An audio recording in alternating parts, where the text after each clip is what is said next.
الحمد لله رب العالمين والصلاة والسلام على سيد الأنبياء والمرسلين أما بعد فأعوذ بالله من الشيطان الرجيم بسم الله الرحمن الرحيم قال الله تبارك وتعالى في كلامه المجيد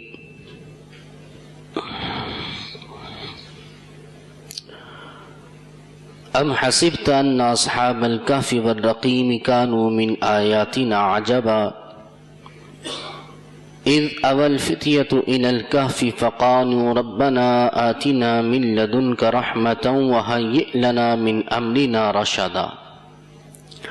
وقال تعالى في مقام آخر وترى الشمس إذا طلعت تزاور عن كهفهم ذات اليمين وإذا غربت تقرضهم ذات الشمال وهم في فجوة منه ذلك من آيات الله من يهد الله فهو المهتد ومن يضلل فلن تجد له وليا مرشدا.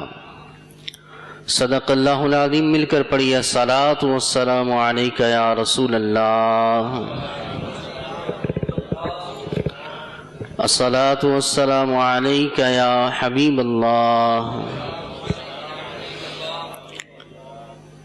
اللہ کے فضل و کرم سے ماہ غوث اعظم ربیع الاخر الحمدللہ تشریف لا چکا ہے اور آج اس کی پہلی تاریخ ہے. اللہ کریم اس ماہ مبارک کی برکتیں ہم سب کو عطا فرمائے. غوث اعظم رحمت اللہ تعالی علیہ کا کامل فیضان اللہ پاک ہر مسلمان کو عطا فرمائے. قرآن کریم کی سورہ کہف پارہ نمبر 15 کی کچھ آیات آپ کے سامنے پڑھی ہیں. آج کے بیان میں یہ آیات آپ کو سمجھانی ہے اور ان آیات میں بہت پیارا ہمارا عقیدہ جو اسلامی قرآنی ایمانی عقیدہ ہے وہ بیان کیا گیا. اصحاب کہف کا واقعہ آپ نے سنا ہوگا کہ اصحاب کہف کہتے ہیں غار کو، اور اصحاب کا مطلب ہوتا ہے والے. اصحاب کہف کا مطلب ہوا غار والے. غار والے کچھ لوگ تھے جن کی یاد میں، جن کے ذکر کی وجہ سے اللہ نے اس سورت کو، پوری کی پوری سورت کو ان لوگوں کے نام پر نازل کیا ہے.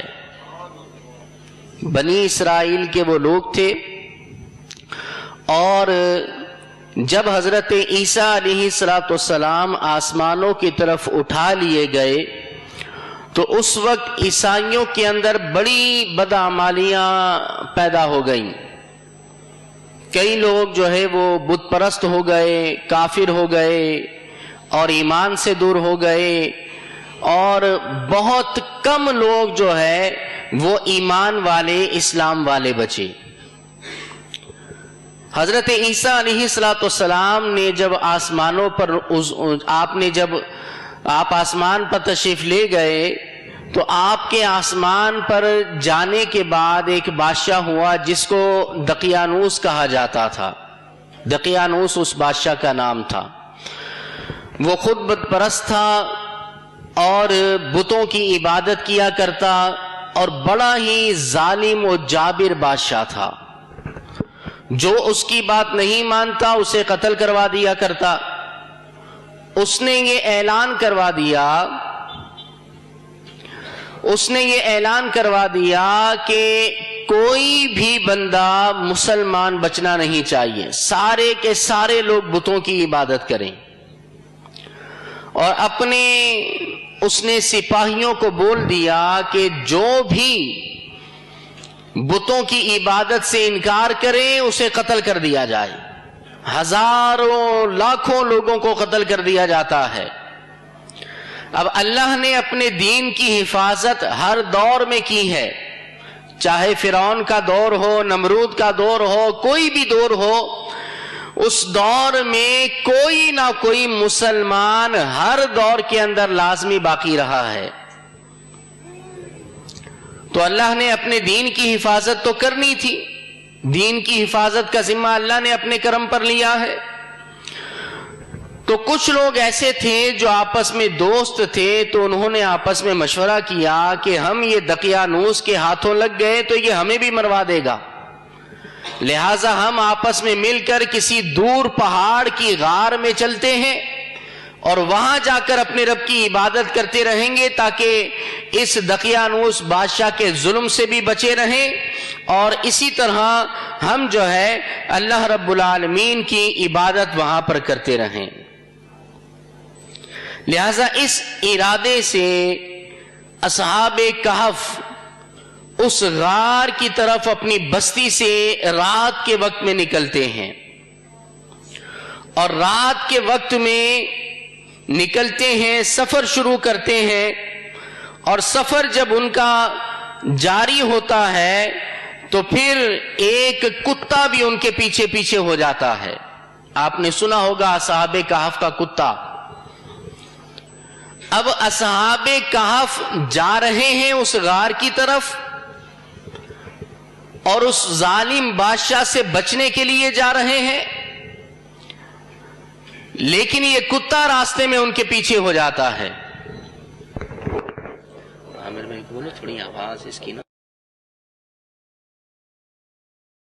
وہ کتا ان کے پیچھے ہو جاتا ہے۔ اب جیسے ہی وہ کتا ان کے پیچھے ہوتا ہے تو کتے کا کام چونکہ بھونکنا ہوتا ہے، وہ شور کرے گا۔ اب اگر وہ کتا شور کرے گا تو لوگوں کو پتا چلے گا۔ اصحاب کہف نے کہا کہ ہم جو آنکھ بچا کر چھپ کر اس غار کی طرف جا رہے ہیں، بادشاہ کو بھی پتا چل جائے گا، پکڑے جائیں گے، لہٰذا انہوں نے کتے کو جو ہے اس کتے کو اپنے آپ سے دور بھگانا چاہا۔ اب اللہ کی شان، اس کی قدرت دیکھیں کہ جب اس کتے کو اصحاب کہف نے اپنے سے دور کرنا چاہا تو اللہ نے اس کو کتے کو قوت گویائی عطا فرما دی۔ وہ کتا ان سے باتیں کرنے لگا، کہنے لگا کہ میں اگرچہ کتوں کا کام بھونکنا ہوتا ہے، لیکن اللہ نے مجھے تمہاری حفاظت کے لیے تمہارے ساتھ کر دیا ہے، میں بھونکنے نہیں آیا، تمہاری حفاظت کے لیے آیا۔ لہٰذا اصحاب کہف آگے کی طرف جا رہے ہوتے ہیں اور یہ کتا بھی ان کے ساتھ ہو جاتا ہے، یہاں تک کہ جب اصحاب کہف اس غار میں پہنچتے ہیں تو اس غار میں اللہ رب العالمین اصحاب کہف پر نیند کو طاری فرما دیتا ہے۔ اصحاب کہف سو جاتے ہیں، اور کتنا سوتے ہیں؟ قرآن میں اللہ رب العالمین نے فرمایا کہ وہ 300 سال بلکہ 300 سال سے بھی زیادہ کا عرصہ سوتے رہتے ہیں۔ ایک سال کی ایک صدی ہوتی ہے، 300 سال کا مطلب 3 صدیاں سوتے رہے۔ اور ان آیتوں کی تفسیر میں لکھا ہے کہ اللہ نے اپنے ولیوں کی حفاظت کا انتظام ایسا کیا کہ 300 سال تک وہ لوگ سوتے رہے، لیکن ان کے جسم کو کوئی نقصان نہیں پہنچا، ان کو کوئی جو ہے جسم ان کا خراب نہیں ہوا، بلکہ اللہ نے اصحاب کہف کی حفاظت ایسی فرمائی کہ اللہ رب العالمین تفسیر میں لکھا ہے کہ ہر 6 مہینے کے بعد اصحاب کہف کی کروٹ کو بدل دیا جاتا تھا۔ اگر دائیں کروٹ سو رہے ہوتے تھے تو اللہ کی قدرت سے ان کو بائیں کروٹ کر دیا جاتا تھا، اور اگر بائیں کروٹ سو رہے ہوتے تو دائیں کروٹ کر دیا جاتا تاکہ ان کا جسم خراب نہ ہو، انہیں تکلیف نہ پہنچے۔ یہ اللہ نے ان کی غار کے اندر ایسی حفاظت فرمائی، اور 300 سال تک سے زائد کا عرصہ اصحاب کہف اس غار میں سوتے رہے، لیکن اللہ نے اس غار کی ایسی ہیبت لوگوں کے دلوں میں ڈال دی کہ کوئی اس کے قریب تک نہ جاتا تھا۔ 300 سال تک وہ وہاں پر سوتے رہتے ہیں، اور بندہ سوتا ہے تو آپ کو پتا ہے کہ جب بندہ سوتا ہے تو بھوک لازمی لگتی ہے، کیونکہ بندے کا ہاضمہ تو سونے کی حالت میں بھی کام کر رہا ہوتا ہے۔ انسان رات کو کھانا کھا کے سوتا ہے، صبح اٹھ کر ناشتہ کرتا ہے، حالانکہ اس سے پوچھا جائے کہ رات تم نے کون سا ہل چلایا ہے، رات تم نے کون سا کام کیا ہے، سوتے ہی تو رہے ہو، کوئی کام نہیں کیا، پھر بھی صبح ناشتے میں بھوک لگ جاتی ہے۔ تو انسان اگر زندہ ہو اور سوتا رہے تو اسے بھوک لازمی لگتی ہے. اصحاب کہف کو بھی بھوک لگتی تھی, وہ 300 سال تک سوتے رہے, ان کو بھی بھوک لگتی تھی. لیکن مفسرین نے لکھا کہ اللہ رب العالمین اپنے ان ولیوں کو, اصحاب کہف کو روحانی غذائیں عطا فرماتا تھا, ان کو روحانی غذائیں دی جاتی تھیں. اور اسی طرح مفسرین نے لکھا کہ جہاں اللہ یہ انعامات و اکرامات اصحاب کہف پر کرتا تھا, وہیں اس غار کے اندر اصحاب کہف کا کتا بھی سو رہا تھا. وہ بھی 300 سال تک سوتا رہا. ہر 6 مہینے کے بعد اس کی کروٹ کو بھی بدلا جاتا رہا اور اسے بھی روحانی غذائیں دی جاتی رہیں. اس کا بھی جسم 300 سال تک خراب نہیں ہوا. حالانکہ روایتوں میں آتا ہے مردہ جب قبر میں جاتا ہے تو چند ہی دنوں کے اندر ہڈیاں الگ ہو جاتی ہیں, جسم گل سڑ جاتا ہے. لیکن یہ زمین کے اندر بھی نہیں ہے, زمین کے اوپر غار میں موجود ہیں. اللہ رب العالمین نے ان کے جسم کو خراب ہونے نہیں دیا. جہاں اصحاب کہف کون تھے؟ بنی اسرائیل کے اولیاء تھے, بنی اسرائیل کے ولی تھے. اللہ نے ان کی حفاظت کا ایسا ذمہ کیا. اور پھر روایت میں آتا ہے کہ وہ جو غار تھا نا, تو غار جو ہے ایسا تھا کہ اس کے دونوں جانب دروازے تھے, اس غار کے دونوں جانب دروازے تھے. اور جب سورج طلوع ہوتا تو اس وقت بھی اس غار میں دھوپ آیا کرتی تھی, اور جب سورج غروب ہونے لگتا تو اس وقت بھی اس غار کے اندر دھوپ آیا کرتی تھی. لیکن اللہ رب العالمین نے اپنے ان ولیوں کا حفاظت کیسے فرمائی؟ اللہ رب العالمین نے سورج کو حکم یہ دیا. اللہ فرماتا ہے سورہ کہف میں, وَتَرَى الشَّمْسَ اذا طلعت تزاور عن کہفہم ذات الیمین. آپ دیکھیں گے کہ جب سورج طلوع ہوتا ہے تو اپنی دائیں جانب کی طرف ہٹ کر طلوع ہوتا ہے. وَإِذَا غَرَبَتْ, اور جب غروب ہوتا ہے تقریدہم ذات الشمال, تو پھر وہ شمال کی طرف غروب ہوتا ہے, یعنی شمال کی طرف تھوڑا ہٹ کر جو ہے طلوع ہوتا ہے. حالانکہ آپ سورہ یاسین میں پڑھتے ہیں, اللہ سورہ یاسین میں فرماتا ہے وَالشَّمْسُ تَجْرِي لِمُسْتَقَرٍ لَهَا ذَلِكَ تَقْدِيرُ الْعَزِيزِ الْعَلِيمِ. رب نے کہا کہ یہ سورج چلتا ہے اپنے مستقر کے اندر. مستقر کہتے ہیں چلنے کے راستے کو, یعنی اللہ نے سورج کے لیے راستہ مقرر کر دیا ہے. وہ شروع سے آخر تک ایک ہی جگہ سے طلوع ہوتا ہے, ایک ہی جگہ پر غروب ہوتا ہے. یہ اس کا مستقر اللہ نے بنایا ہے, اور یہی سورج کی تقدیر ہے. آپ دیکھیں سورہ یاسین میں وَالشَّمْسُ تَجْرِي, اور سورج چلتا ہے, جاری ہوتا ہے. کہاں جاری ہوتا ہے؟ لِمُسْتَقَرٍ لَهَا, جو اس کا مستقر ہے, جو اس کے چلنے کی جگہ ہے, اسی میں گردش کرتا ہے, اسی میں چلتا ہے. ذالک تقدیر العزیز العلیم. رب نے فرمایا سورج کی یہی تقدیر ہے, سورج کی یہی تقدیر ہے کہ ایک جگہ سے نکلے گا, اپنے مقررہ راستوں سے ہوتا ہوا غروب ہو جائے گا مغرب کی طرف. لیکن جب اصحاب کہف 300 سال تک اس غار کے اندر موجود ہوتے ہیں, اگر یہ سورج اپنے مقررہ راستوں پر نکلتا اور مقررہ راستوں پر غروب ہوتا تو پھر اصحاب کہف کو ان کی دھوپ, سورج کی دھوپ ان کو غار میں پہنچتی, جس کی وجہ سے گرمیوں کے دنوں میں ان کے جسم کو نقصان ہو سکتا تھا, ان کا جسم خراب ہو سکتا تھا. اللہ نے اپنے ان ولیوں کی وجہ سے سورج کی تقدیر کو بدل ڈالا. اللہ کا اپنے ولیوں کا, اللہ کے ولیوں کا رب کے دربار میں مقام دیکھیں. آپ نے سورہ یاسین کی آیت سنی کہ سورج کی تقدیر ہے, لیکن یہاں پر اللہ سورج کو کیا حکم دیتا ہے؟ وَتَرَى الشَّمْسَ اِذَا طَلَعَتْ, اے سورج جب تو طلوع ہو تو پھر کیا کرنا؟ تَزَاوَرُ عَنْ كَهْفِهِمْ ذَاتَ الْيَمِينِ, تو پھر اپنی دائیں جانب تھوڑا سا ہٹ کر طلوع ہونا.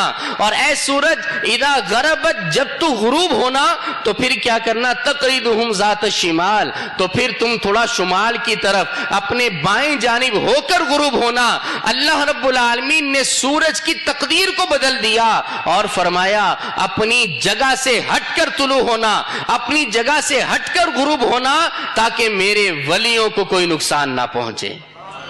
یہ اللہ کے ولیوں کا مقام ہے اللہ کے دربار میں۔ اور یہ کون تھے؟ اصحاب کہف۔ یہ قرآن آپ کے سامنے بیان کر رہا ہوں، اور یہ قرآن میں اللہ نے سارے واقعات بیان کیے۔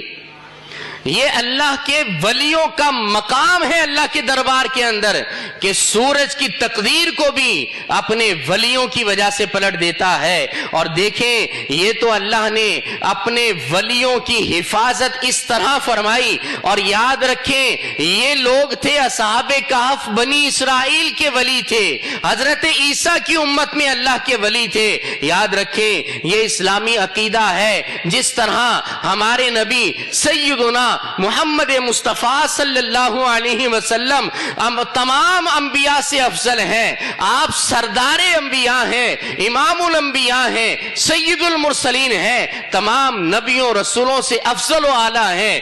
اسی وجہ سے آپ کی امت بھی دیگر امتوں سے افضل و اعلیٰ ہے۔ آپ کی امت کے اولیاء بھی دیگر امتوں کی اولیاء سے افضل و اعلیٰ ہیں۔ جب بنی اسرائیل کے ولیوں کی حفاظت اللہ نے زمین کے اوپر ایسی فرمائی، اللہ نے سورج کی تقدیر کو پلٹ دیا، آپ اللہ رب العالمین نے جانوروں کو اس غار کے قریب نہ جانے دیا، حشرات الارض سے اللہ نے ان لوگوں کو بچایا، لوگوں کو اس کے قریب نہ جانے دیا، تو اندازہ کیجئے کہ اللہ رب العالمین امت محمدیہ کی حفاظت کیسی فرماتا ہوگا۔ ہے امت محمدیہ کے اولیاء بنی اسرائیل کے ولیوں سے افضل و اعلیٰ ہیں، اور غوث اعظم تو سردار اولیاء ہیں۔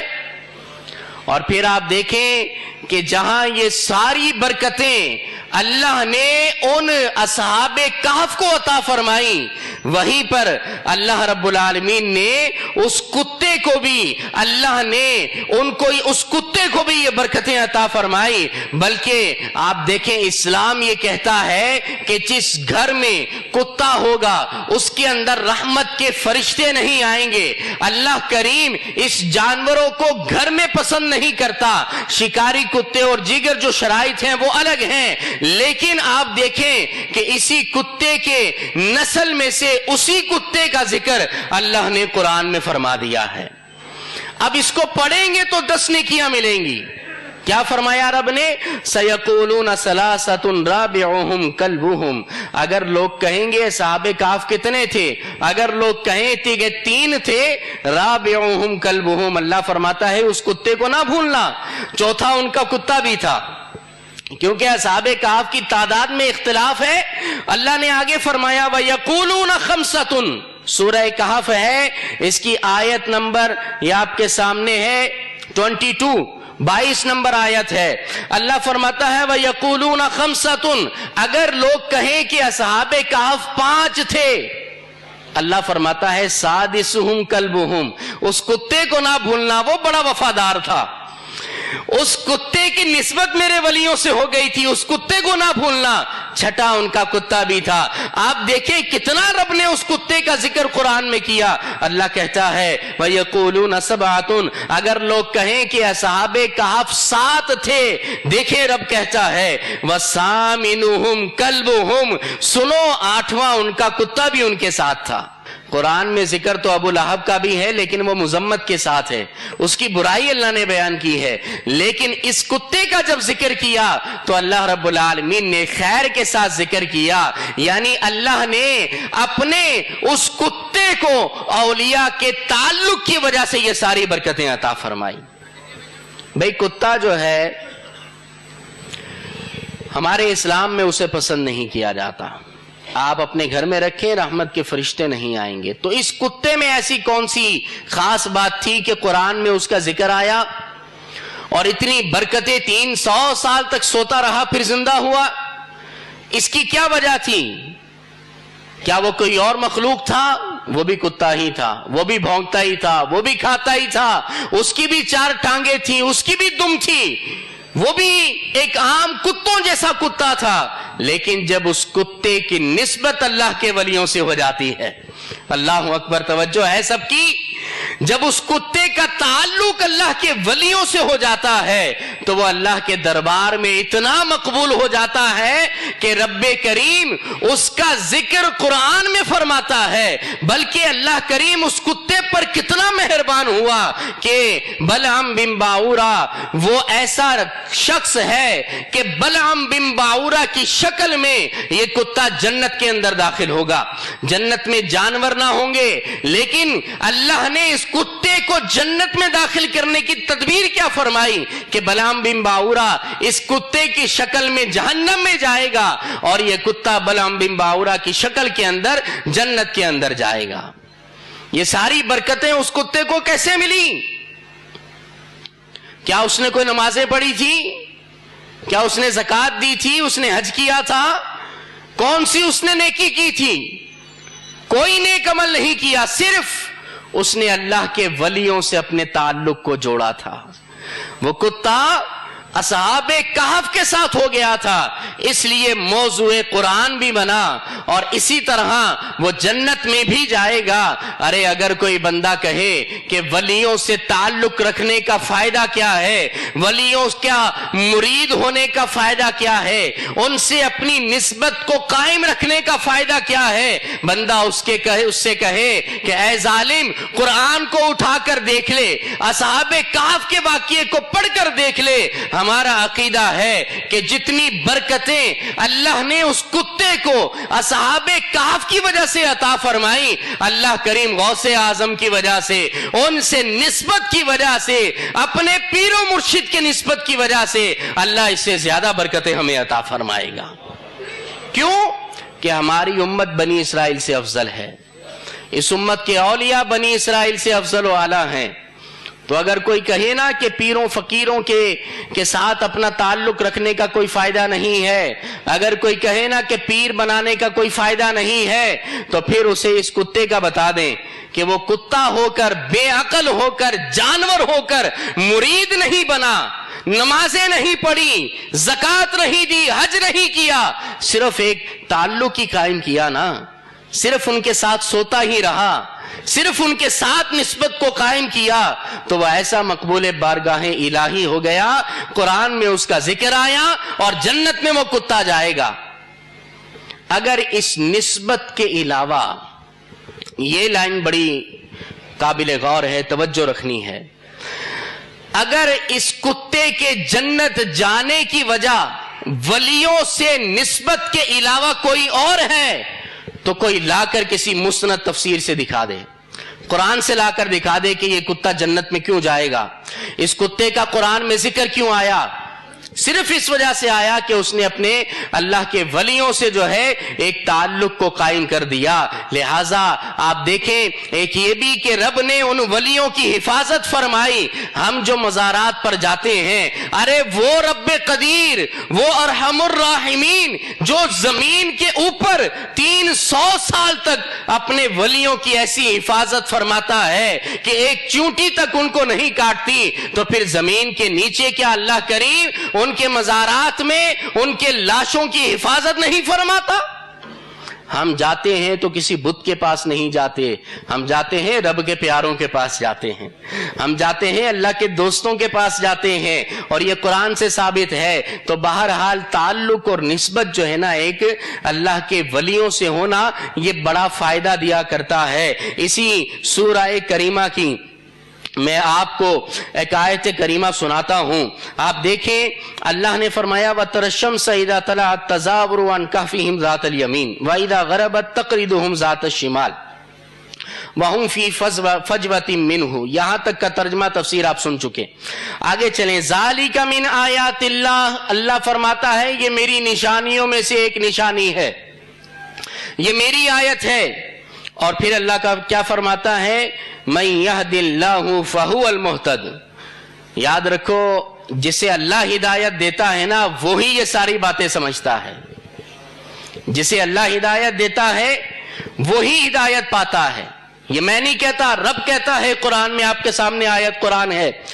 اللہ فرماتا ہے من یہد اللہ فہو المہتد، جسے اللہ ہدایت دے تو وہی ہدایت پاتا ہے، وہی سارے واقعات کی حکمتوں کو سمجھتا ہے۔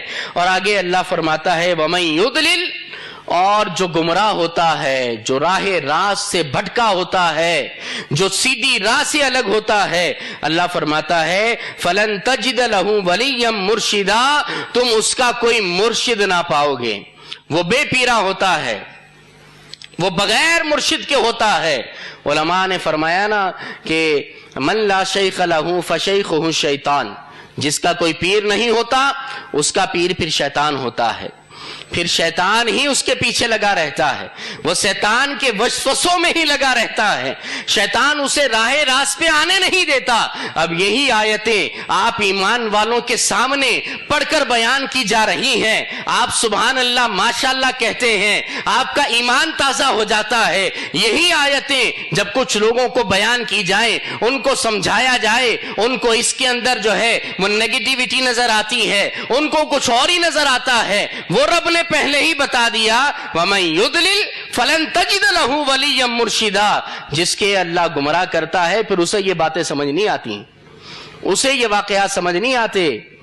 تو لہٰذا یہ یاد رکھیں کہ ہم جو سنی ہیں، ہم جو یا رسول اللہ کہنے والے ہیں، ہم جو اہل سنت و جماعت سے ہیں، ہماری ساری چیزیں قرآن و حدیث سے ثابت ہیں۔ وہ الگ بات ہے کسی کو سمجھ آئے کسی کو سمجھ نہ آئے، رب نے ہمیں شرح صدر دیا ہے، رب نے فہم قرآن دیا ہے، ولیوں سے تعلق کا ثبوت آپ کے سامنے قرآن کے سامنے میں نے بیان کر دیا ہے، قرآن سے آپ کے سامنے بیان کر دیا ہے۔ دیکھیں یہ تو ایک جاندار تھا نا، اگر اللہ کے نیک بندوں کے ساتھ کسی بے جان چیز کو بھی نسبت ہو جائے نا تو وہ بھی بڑی باکرامت ہو جاتی ہے۔ آپ دیکھیں قرآن میں، آپ دیکھیں حضرت یوسف علیہ السلام کا واقعہ آپ نے پڑھا ہے۔ جب حضرت یوسف علیہ السلام مصر میں بادشاہ بن گئے، اور پھر جب طویل واقعہ ہے، میں اپنے پوائنٹ کی طرف آتا ہوں۔ حضرت یوسف علیہ السلام کے ساتھ مصر میں جب آپ بادشاہ بن گئے، آپ کے پاس آپ کے بھائی آئے اور آ کر آپ کو کہا قرآن کی آیتیں ہیں، آپ کے بھائیوں نے آپ کو بتایا کہ آپ کے والد گرامی تو آپ کی جدائی میں آنکھوں سے جو ہے ان کو نظر آنا بند ہو گیا ہے، وہ تو جو ہے آنکھوں کی بینائی ان کی نہیں رہی۔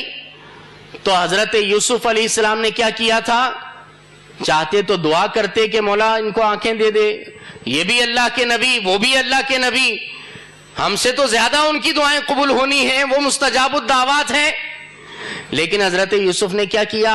آئیے آپ کو قرآن کی آیت سناتا ہوں۔ حضرت یوسف نے کیا کیا؟ اپنا کرتا پہنا ہوا تھا، اپنا کرتا اتار کر اپنے بھائیوں کو دے دیا، قمیص اتار کر اپنی قمیص حضرت یوسف علیہ السلام نے اپنے بھائیوں کو دی، اور کیا کہا؟ اذهبوا بقمیصی ھذا، یہ میرے الفاظ نہیں ہیں قرآن کے ہیں۔ یوسف علیہ السلام نے کہا اذهبوا بقمیصی ھذا، میری یہ قمیص لے جاؤ، فالقوہ علی وجہ ابی، اسے لے جا کر میرے والد کے چہرے پہ ڈال دینا، میرے والد کی آنکھوں سے میرا کرتا لگانا، میری قمیض میرے باپ کے چہرے پر لگانا، یاتی بصیرہ، اللہ آنکھوں کو روشن کر دے گا۔ اور یہی ہوا کہ جب سارے بھائی وہ کرتا لے کر گئے، قمیص لے کر گئے، تو جب حضرت یعقوب علیہ السلام حضرت یوسف کے والد کی آنکھوں پر لگایا، اللہ نے ان کو روشنائی عطا فرما دی، ان کو آنکھوں کی بینائی عطا فرما دی۔ یہ کس وجہ سے ہوئی؟ کیا معاذ اللہ اس کرتے کا محتاج تھا؟ اللہ اس قمیص کا محتاج تھا؟ اللہ چاہتا تو کن کرے فیکن ہو جاتا ہے، اس نے زمین و آسمان لمحوں کے اندر بنا دیے۔ رب چاہتا تو ویسے ہی حضرت یعقوب کو آنکھیں دے دیتا، لیکن یہ چیزیں ساری ہمارے لیے رب نے قرآن میں بیان کر دی۔ رب جانتا تھا اور جانتا ہے کہ کچھ لوگ ہوں گے جو ان نسبتوں کا انکار کریں گے، ان تبرکات کا انکار کریں گے، لہٰذا ان کی ہدایت کے لیے یہ دلائل سارے رب نے قرآن میں بیان کر دیے ہیں۔ اب آپ بتائیں، قمیص اس دور میں بھی جو ہے نا، وہ آپ لوگ ماشاءاللہ میمن لوگ زیادہ کپڑے کا کام کرتے ہیں، بہت زیادہ کپڑا کس سے بنتا ہے بھائی؟ دھاگے سے، اور دھاگا کس سے بنتا ہے؟ روئی سے، کپاس سے، تو وہ بھی اسی چیز سے بنی ہوئی تھی، وہ کرتا اور قمیض کسی اور چیز سے نہ تھی، لیکن اس کرتے میں ایسی، اس قمیض میں ایسی کون سی وجہ تھی کہ اس نے حضرت یعقوب کو آنکھیں دے دی؟ اس کی وجہ سے حضرت یعقوب، حضرت یوسف کے والد کو آنکھیں مل گئیں۔ وجہ کیا تھی؟ وجہ یہ تھی کہ اللہ کے نبی سے اس قمیض کی نسبت ہو گئی تھی، اللہ کے نبی کے جسم سے اس کرتے کا تعلق ہو گیا تھا۔ ارے جب ایک بے جان چیز ہو کر اللہ کے نبی ولی سے تعلق رکھے، وہ محروم نہ رہے۔ ہم تو اشرف المخلوقات ہیں، ہم اللہ کے جو ہے وہ آخری نبی، اللہ کے حبیب کی امت میں ہیں، ہم اگر اللہ کے اولیاء سے نسبت کو رکھیں گے تو کیا محروم ہو جائیں گے؟ کوئی محروم نہیں رہے گا۔ تو بہرحال یہ غوث اعظم کا مہینہ ہے، اس ماہ میں غوث اعظم کی سیرت کو پڑھیں اور غوث اعظم کے سیرت کے حوالے سے کتابوں کو بھی بانٹیں۔ آپ لنگر کریں گے اس ماہ میں، مجھے پتا ہے، کھل کر لنگر کریں۔ غوث اعظم کسی کا قرضہ نہیں رکھتے، وہ دے ڈبل ٹپل بلکہ 1000 گنا بہت زیادہ دیا کرتے ہیں۔ لنگر ضرور کریں، ان کا لنگر کتابوں کا بھی کریں۔ غوث اعظم کی سیرت پر کتابیں مکتبۃ المدینہ پر بڑی سستی بھی مل جاتی ہیں، وہ بانٹیں اپنے خاندان میں۔ لنگر کریں تو اپنے محفل میں آنے والوں کو کتابیں بھی دیں۔ وآخر دعوانا ان الحمد للہ رب العالمین۔